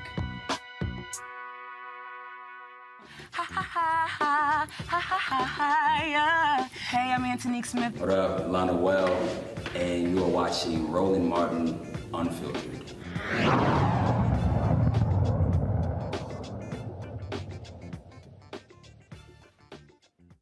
Yesterday, Ukrainian President Volodymyr Zelensky gave an address to the joint session of Congress as well meeting with President Biden. We wanted to bring in Malcolm Nance, counterintelligence expert, who's also been on the ground there in Ukraine. Malcolm, how are you doing today? Hey, I'm glad to be here. Sorry I got a little late, but we're about to have a blizzard, I think. No problem. That bomb cyclone is messing with everybody. Can you talk a little bit about what President Zelensky articulated to Congress and what this means going forward for the war in Ukraine? You know, what President Zelensky did, and it's actually pretty amazing because he has not left Ukraine at all since the beginning of the invasion. He's spoken to other bodies by a teleprompter, and he's had numerous world leaders come to Kiev by train themselves to discuss their relationships with Kiev. However, this time he took an American offer. He came to the United States and he spoke before Congress really about the essence of what the fight in Ukraine is about. And if there's any one thing that we should know and learn about what is happening in Ukraine is that this is an existential war, not just for the Ukrainian people. Russia fully intends to wipe out Ukrainian culture. They said that they would eliminate Ukrainian dialect, Slavic language, which is very similar to Russia. But for the most part, it's really a war about the end of democracy in Ukraine. Russia cannot have that on its borders. It's a dictatorship. It doesn't want that infection going there. And also control of 25% of the world's wheat. So Vladimir Zelensky came and made an impassioned, historically articulated speech about how this was America's war, how you could not decouple America and the money that it is donating to Ukraine away from the saving American democracy against what we see now as the ultra-conservative, ultra-MAGA right. The most of their supporters are supporters of Vladimir Putin and his dictatorship. And Vladimir Zelensky made a very, very good, impassioned plea for America to understand that every dollar that is spent in Ukraine, using his famous phrase, is not charity. It's an investment in a future war you don't have to fight with American service members. And it was a good speech. You know, on that point, many people compared the speech to Winston Churchill's address to a joint session of Congress. At the beginning of this special military operation, as the Kremlin calls it, people expected this to be a 3 to 5 day operation. They would do a decapitation strike on Kyiv or replace it with a puppet government, and Ukraine would turn into a subsidiary state, much like Belarus, or much like many of the other former Soviet republics that were part of the Warsaw Pact. But because of U.S. aid to Ukraine, this has turned into a year-long struggle where the Ukrainians seem to be winning. You know, we recently had the Russians flee from Kherson across the Dnieper River. We've seen the counteroffensive in Kharkiv, which has been amazingly successful, regaining territory. Why do you think so many Republicans have suddenly become the pro-Putin party? And even we saw Lauren Boebert and Matt Gaetz refusing to applaud Volodymyr Zelensky, and now they're calling it everything from money laundering to part of the Hunter Biden laptop scheme. Why are Republicans against defending Ukraine? Well, for a simple fact that 3 years ago, Donald Trump was impeached for attempting to blackmail and extort Volodymyr Zelensky when he refused to actually make up an investigation of Hunter Biden at the personal request of Donald Trump via Rudy Giuliani. He refused to do it. And now what we're seeing is the Republican Party went into rebellion against Ukraine. This is not new. Trump understood also, acting as a vassal of Vladimir Putin, that those weapons, the money that they were going to release to Ukraine was to pay for the 1,000 Javelin missiles, the same missiles that broke the Russian invasion at the very beginning of the war. Ukraine would have been rolled over without those missiles. I know. For those of you who don't know, I've actually been a combatant in this war since last March when I joined the International Legion for the Territorial Defense of Ukraine. I've been a Ukrainian Army soldier this whole time. And I'm going to make something very clear so that no one has any misapprehension about what I'm going to say. Ukraine is definitively winning this war. Yes, we are taking casualties. My unit just lost 3 people the other day. But Ukraine is definitively winning this war. And for Ukraine to win this war, it means that you are humiliating Donald Trump's personal mentor and essentially the person who put him into power in the United States. And since Trump didn't get his way by extorting Zelensky, he didn't get his way by helping and supporting Putin by dismantling NATO, which is much stronger. That means anything Donald Trump hates, the Republican Party hates. And they have now become the party of dictatorship and have aligned themselves essentially against a country which has had 9 democratic elections, whereas Vladimir Putin's Russia has had 2. And they elected a KGB officer who will now have none.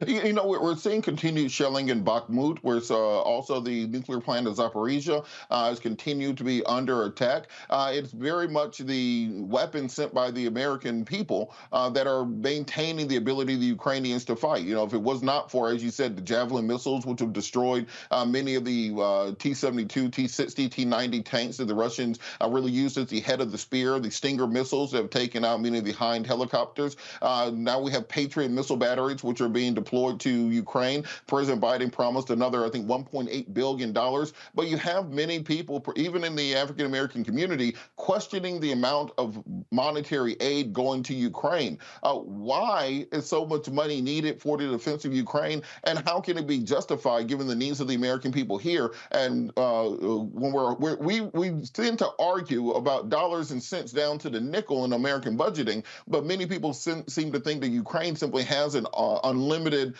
debit card where they can take as much money as they need for their defense. Why is that justified? Well, let me put it this way. Right across the border from Western Ukraine in a small town called Zhuzhov, Poland, right, where there is a U.S. Army 82nd Airborne Combat Element operating. About 20 to 25% of those troops are African American or Latino American, people of color.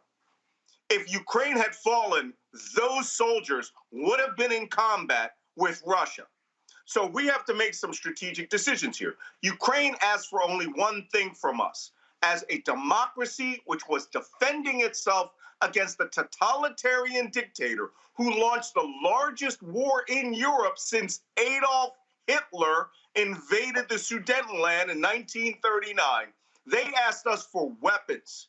We spent over $2 trillion in Iraq and Afghanistan, fighting essentially guys who were wearing flip-flops and making a very, very large defense industry very happy over 10 years. That's not what's happening here. This is the war you've always feared would happen in Europe. It's just that, once Ukraine were to fall, 25% of the world's wheat falls into Russia's hands.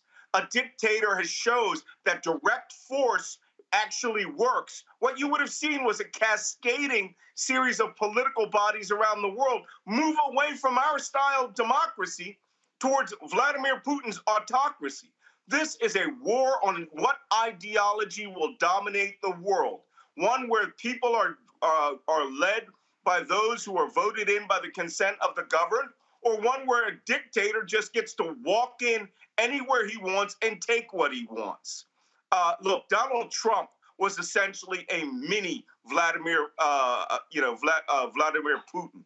And for Trump and his ilk, again, who were there, they were going to dismantle NATO and body a defense body which the United States created in 1947 for Vladimir Putin.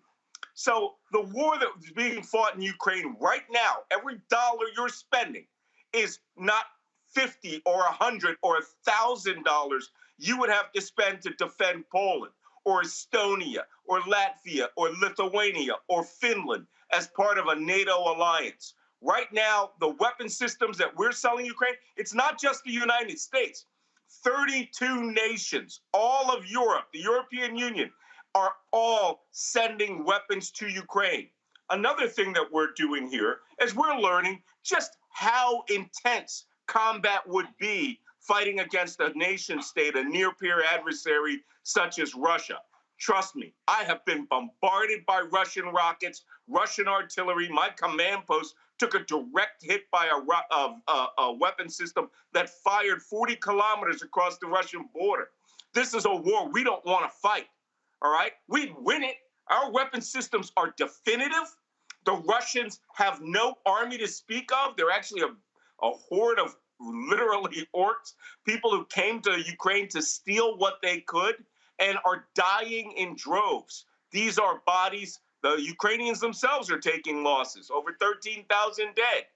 These are people who are not Americans. Americans do not have to die fighting off totalitarianism.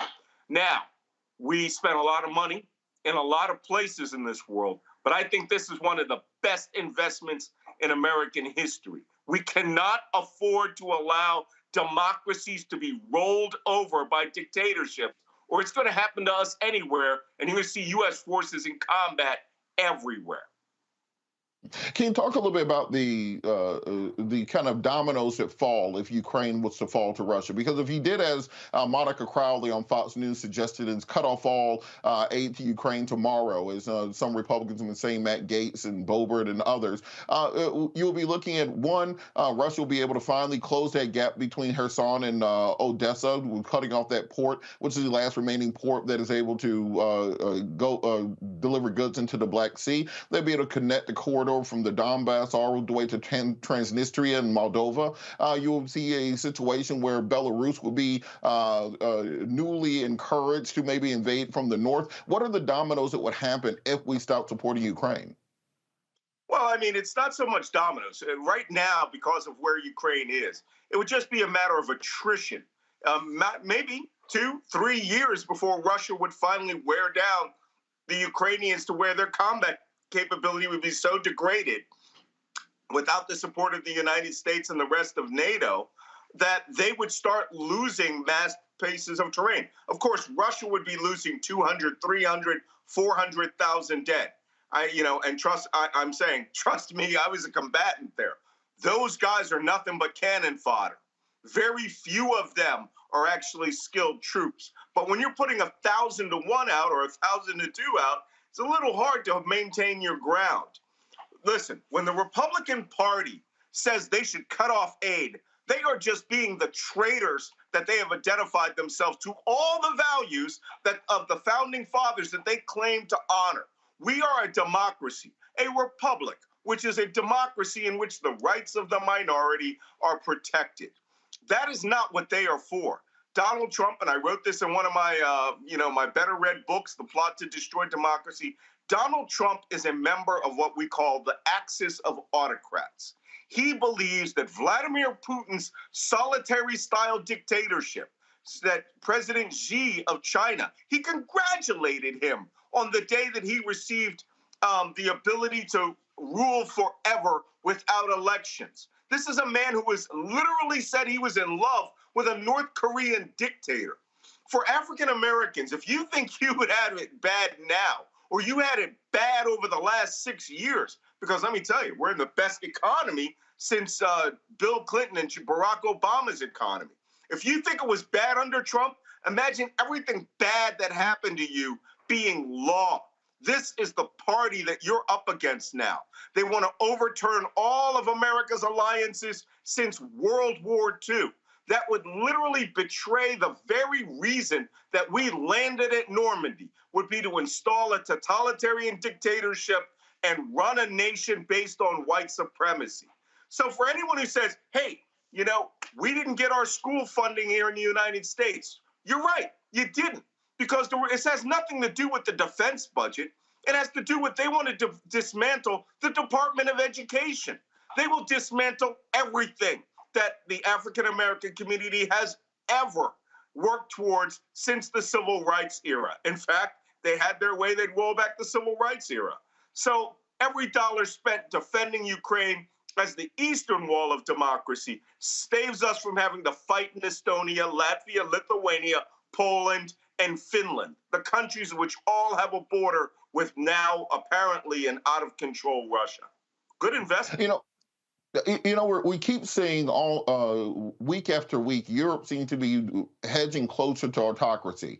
If you look at what's happening in Israel right now, Netanyahu just installed the most right-wing government in the nation's history. If you look at Italy, where Giorgia Meloni has installed a neo-fascist party which worships Mussolini all of a sudden. If you look at the government there in the UK, where you have Liz Truss and Boris Johnson running a right-wing government, is Europe headed towards a position where these right-wing autocrats become the standard and not the deviation? Again, I wrote a book in 2018 called The Plot to Destroy Democracy. One thing that most people didn't realize until they took their shot at trying to put the American government into the hands of an autocrat is that United Russia, Vladimir Putin's party, since 1992, if I'm not mistaken, after Putin became, not 1992, excuse me, 2002, after Vladimir Putin became president, started funding right-wing extremist conservative parties all around Europe. The nations you spelled out, those are the least of them. The government in Italy, yes, it is a fascist-based prime minister, but the actual government is very liberal, progressive, and will not allow that prime minister to do anything other than sit around as a female Mussolini.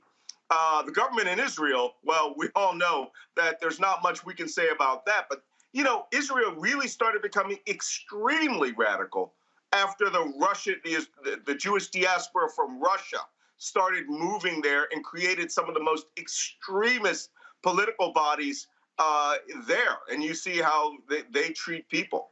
I lived in Israel. I worked in Israel. It is not the same Israel that it was 30 years ago.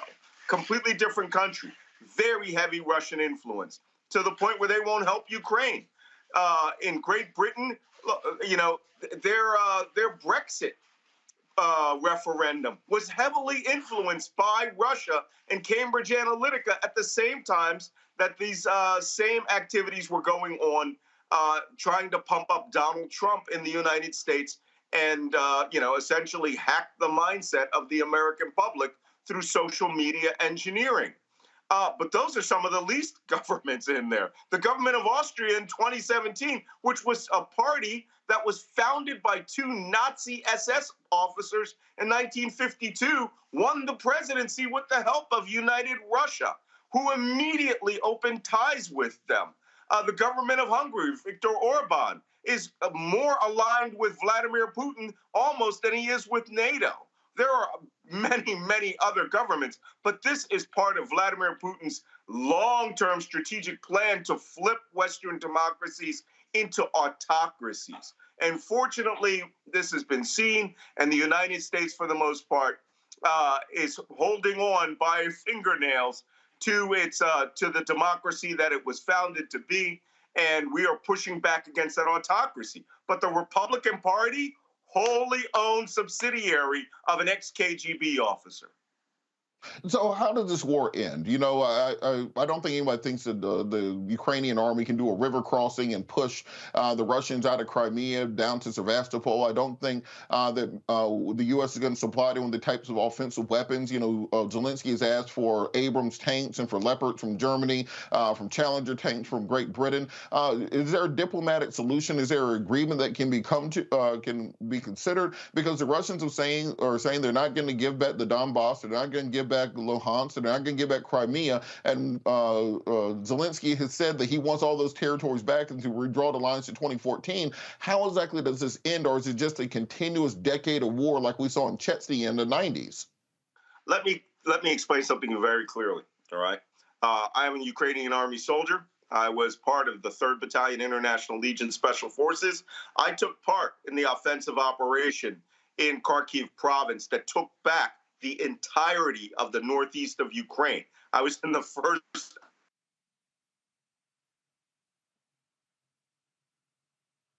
first, the capability of fighting the way that they need to fight to get back across those rivers. We are actually right now about 30% into Luhansk province from a direction that the Russians can barely control, the northeast. You have to remember that the Russians dominated that space.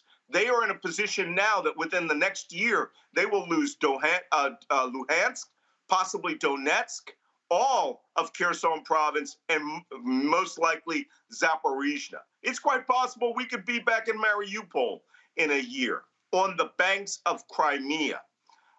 There is one thing that Volodymyr Zelensky can propose to Russia as part of a peace deal that will be acceptable to the Ukrainian people. I've spoken about it many times with members in the Ministry of Defense, and it's quite simple. We make this proposal: the unconditional surrender of Russian forces in Ukraine, and we will turn their soldiers over to the handling of the International Committee of the Red Cross.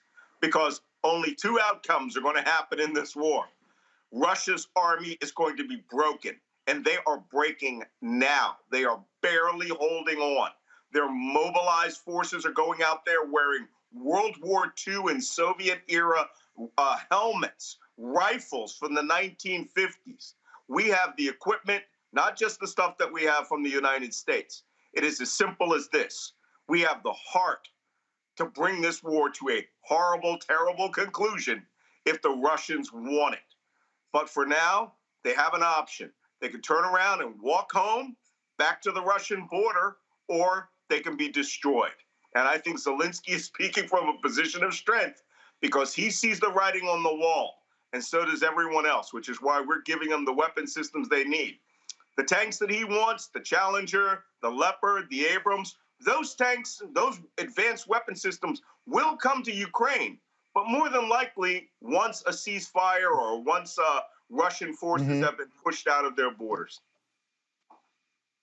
Malcolm, for all that you have done in updating us. You know, can't get more updated information than you being on the front lines. We thank you for everything you're doing. Make sure you keep us updated. We'll have you back on. Thank you so much, Malcolm Nance, counterintelligence expert. Thank you for joining us. My pleasure. Thanks. We'll be back after the break. You're watching Roland Martin Unfiltered live on the Black Star Network.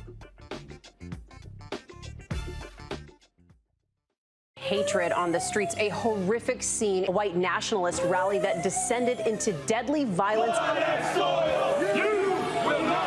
White people are losing their damn minds. As an angry pro-Trump mob storms the U.S. Capitol. We're about to see the rise of what I call white minority resistance.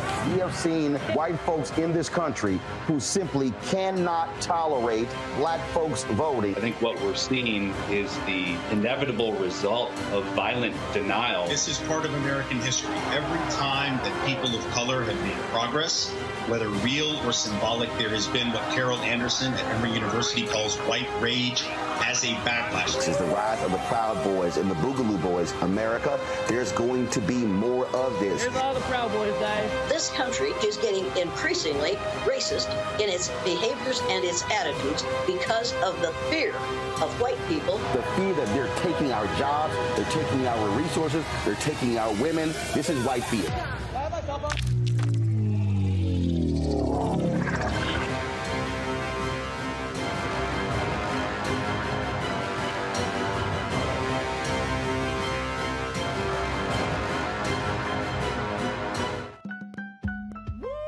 We're all impacted by the culture, whether we know it or not. From politics to music and entertainment, it's a huge part of our lives, and we're going to talk about it every day right here on The Culture with me, Faraji Muhammad, only on the Black Star Network.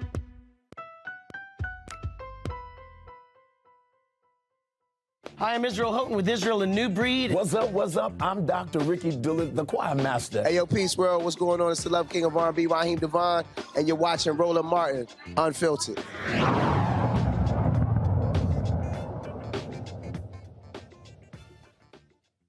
This this week, Title 42, the Trump-era policy, which allowed the Department of Homeland Security and Immigration to force migrants to stay in Mexico as part of a COVID restriction, was set to expire. The Supreme Court stayed that, but we all know that that will not last much longer. Here to discuss Title 42 is Rekia Mabumbo, co-director of the Electoral Choice Project. Rekia, how are you doing? I'm good. How are you? I'm doing great. So can you talk to us a little bit about Title 42 for people who are unfamiliar with the issue and why it's so controversial, the Supreme Court staying the expiration of it? Yeah, well, I mean, this is really important. And we just actually did a report called Criminalizing Blackness, which really goes deep into why Title 42 is really important and actually gives you the history of the 1994 crime bill and its impacts on the 1996 immigration laws and how it has resulted in anti-Black immigrant policies that we see now. So basically what we see is a continuation of fast-track deportation, a continuation of immigration policies that criminalize Black people and cause them to be faced with deportation at faster rates, blockage of access, and a criminalization in a way that we hadn't seen before the 1994 crime bill. You know, when we look at immigration policies as they've evolved, what we see is that a pattern of what we consider policy that has pushed to really whiten America, right, in a way of pushing that fear that you just talked about right before I came on. This fear of ensuring that Black immigrants and Black migrants specifically have access to become citizens in this country. And so this report that we have launched called Criminalizing Blackness goes into more detail about all the ways that Title 42 and the 1994 crime bill and the 1996 immigration laws have really harmed Black people. And so on this, Title 42, of course, was created during the Trump administration as a COVID-era restriction, saying that, well, we're going to slow down immigrants because there's a fear of COVID. We've gotten rid of almost every other COVID restriction in the country. You know, we're not wearing masks. We don't have vaccine mandates anymore. We're not socially distancing. Why is Title 42 still in place? That's a good question, right? That's what we're all wondering. What we saw when we looked in 2020, when we saw Haitian migrants being chased at the border by white men on horses with whips, was a terrorizing of our people and using COVID and other policies to really push this narrative, right, that Black migrants were helping to cause harm or helping to impact our health in this country. And we know that those things, that's just not true.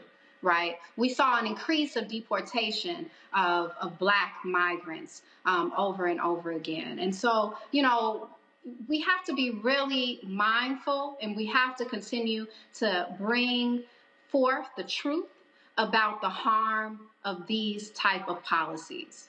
You know, the key point of the report, Criminalizing Blackness, is to really show how legislation like Title 42 really is a blueprint to major funding for prisons, for policing, and sentencing under the guise of creating a safer America. And so we have to be really conscious and cautious of how it disproportionately impacts Black immigrants and Black people. Absolutely. I want to bring our panel in. Erica, just kind of on this point, why do you think it is that regardless of the administration, they still keep these policies in place, particularly with regards to migrants from Black and brown nations they don't have in place for Ukrainian migrants, as we were just talking about with Malcolm Nance, or with, as President Trump said, Norwegian migrants? Why do we stand for this as a country? Well, I mean, we've talked about it on the show plenty of times that white supremacy is global, right? So that is a truth that we know when you talk about having migrants that come over from European nations that can really kind of uphold white supremacy tenets. And so it's, you know, very interesting when we look at, you know, who was the advisor and author of Title 42. Stephen Miller, we know that he is definitely out of his hood and robe. He's been a white nationalist for quite some time. So this is not appalling a surprising policy. One of the questions I did want to ask the guest that we have on, Robert, is, Are you finding success with coalescing other groups? There are different people that I follow on social media that are always bringing these stories to the forefront, because it's not, we don't hear about it until it becomes a political football, so to speak. So I just wanted to find out, are you finding success with other groups that maybe don't have the reach on their platform to really get more people involved around this campaign, so to speak?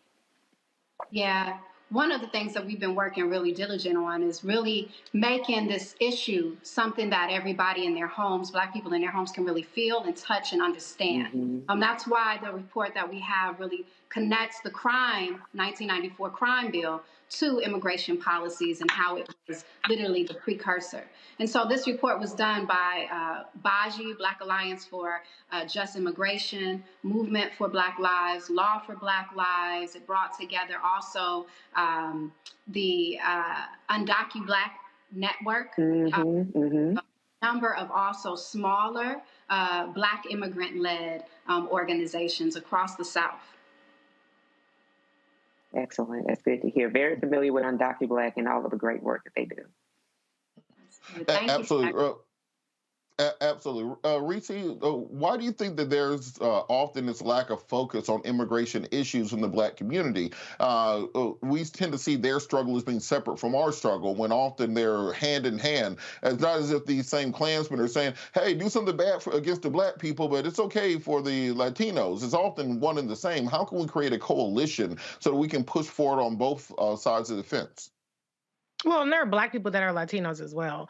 I think that there's a xenophobia problem within the Black community. Not everybody, obviously, but there are people that, if you look at some of these movements, Alphabet Soup, I'm not going to name them specifically because I ain't got time to deal with them, but there are xenophobic, pro-Black movements even within this country that do a lot to help foster some of this resentment. The Republican Party helps foster the resentment. These people are taking your jobs, et cetera, et cetera. So there are a lot of layers to why sometimes the Black community at large, not everybody, but the Black community at large doesn't necessarily identify with the problems plaguing the immigration system. Now, you have some people who don't identify with Black immigrants, but when they see like what happened with the Haitian immigrants and migrants and how they were treated, then they hop on the outrage parade because they just like to be, anti-Democrats or anti-whatever.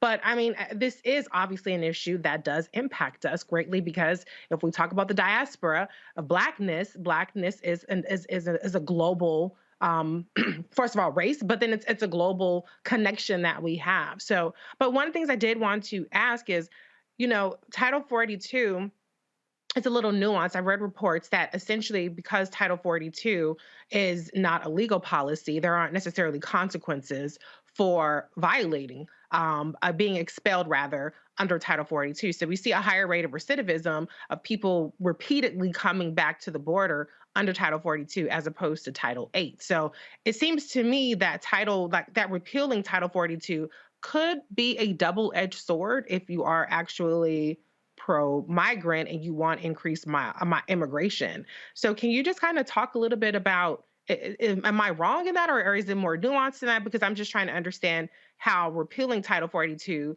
which basically reverts us back to Title 8, where there's higher legal penalties for trying to cross, actually helps immigrants. Yeah. I think what we have to focus on is that Title 42 altogether is not good, right, for us.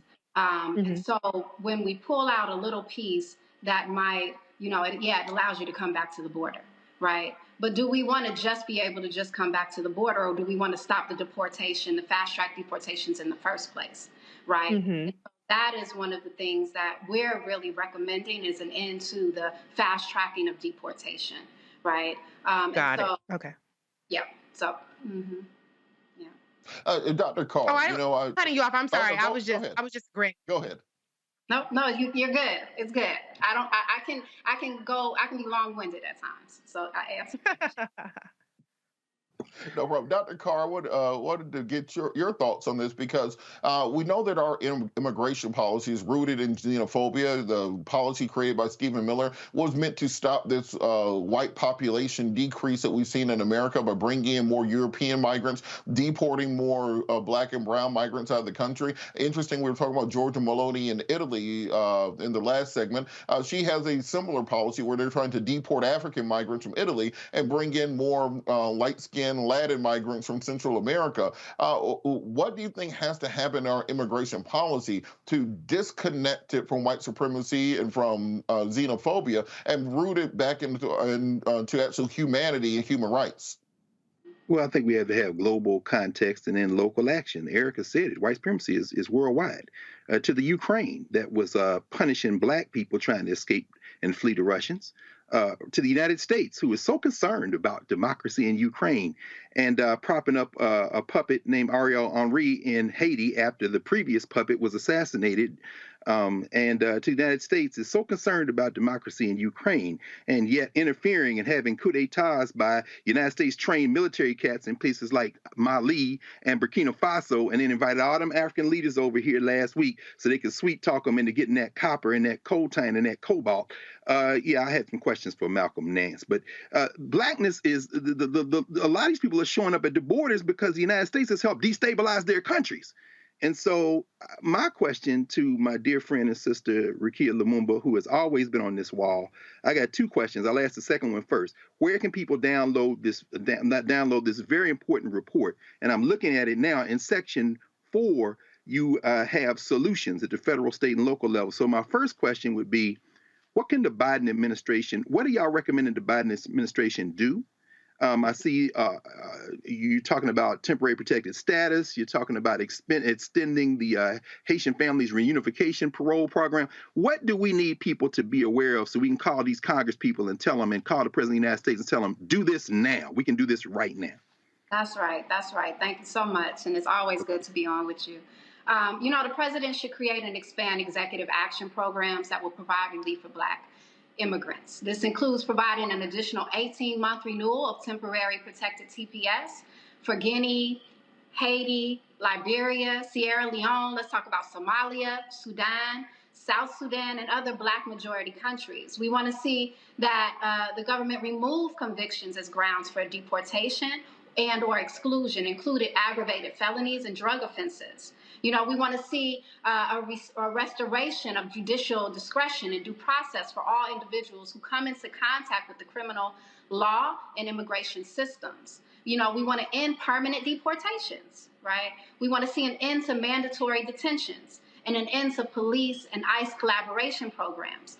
What we've seen is an expansion of collaboration programs under a Trump administration and has continued in many ways. This has resulted in the overcriminalization and profiling and policing of Black people on even a suspect to be suspected of being an immigrant. And so we want to see that shift as well. Folks can download the report, Criminalizing Blackness, at m4bl.org. Click on it. There are additional recommendations in there. And we really go deep into making the connection between the 1994 crime bill and the 1996 immigration laws and the recommendations that our dear brother lifted up that I think will really be a helpful guide. And it's clear, easy language that we can all understand and connect with. And so with that, are there congressional sponsors for this? Is there pending legislation that looks along these lines? I'm not the best person to answer that right now, but I hope that you'll have some of us back on, some of my colleagues who helped to draft this report, like Dr. Amara Enya and a couple of other folks that are best. Absolutely. And so, Dr. Carl, so I wanted to just kind of piggyback on what you were saying, because we have seen very much a bipartisan xenophobia and upholding white supremacy in this country. Even when President Obama was in office, they called him the deporter-in-chief. How can we change American policy to actually understand that we need immigrants in this country? If you look at graying populations like Japan and China who need more young people, America will be right there with them if we did not have this infusion of immigrants from around the world. We should be happy that people from all around the world want to come here, as opposed to trying to close the door and put them out. How can we change the mindset of Americans to understand the value of immigration and building up our nation, as opposed to trying to separate us around racial, ethnic, and national lines? Oh, no, Robert, I don't know if you're asking Rakia. Let me just say very quickly that I don't know where do we get this idea that everybody wants to come here? Do we understand? See, the Haitians ended up in Brazil. Remember the World Cup in 2010 was in Brazil? The United States destabilized sequential Haitian governments damn near since the Haitian Revolution. They ain't recognized Haiti since 1863. And then they occupied Haiti from 1914 to 1944. And then they put in puppets like the Duvaliers. Haiti had its first unencumbered election in 1990. Then they sent in a CIA group to undermine that. Then they put the damn UN in after they put Aristide out, and the UN went in there and messed up Haiti again. My point is that Haitians were leaving Haiti, but not because they don't love Haiti, but because they were being forced out by public governments that the United States was propping up. Same thing in Central America, same thing in Latin America. People not coming here because they love George Washington, and look, people are coming here because they're being driven out of their countries, and the dollar is stronger, which means the remittances are propping up the people back home that they had to leave, not because they don't love their countries, but because they've been forced out. These are push and pull factors. So I'm saying, let the United States grapple with white supremacy on its terms. We have to fight that fight here. But if we try to fight this fight somehow as Americans and not human beings in a world engaged in a solidarity movement globally with local applications, the United States of America is going to collapse because these white nationalists are not interested in immigrants that look anything other like them. That's never going to change. And if we throw in our lot with them and clap for Volodymyr Zelensky and forget the fact that the global South hasn't picked a side in that fight, we are going to go down with these fools.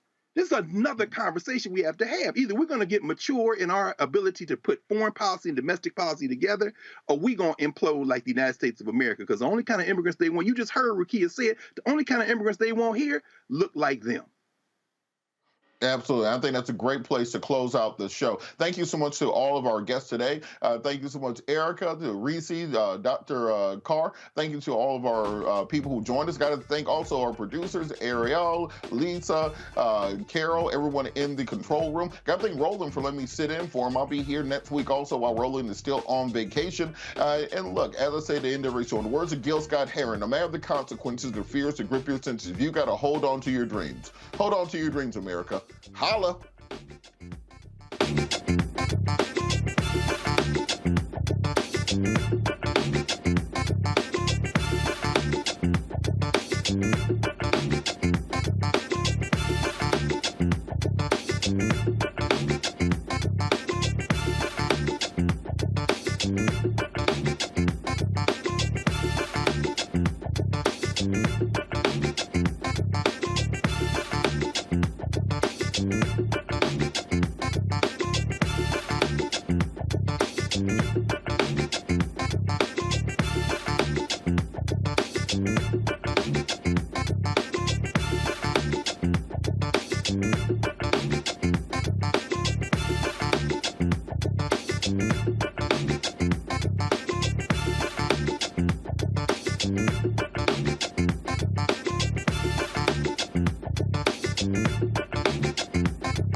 Mm-hmm.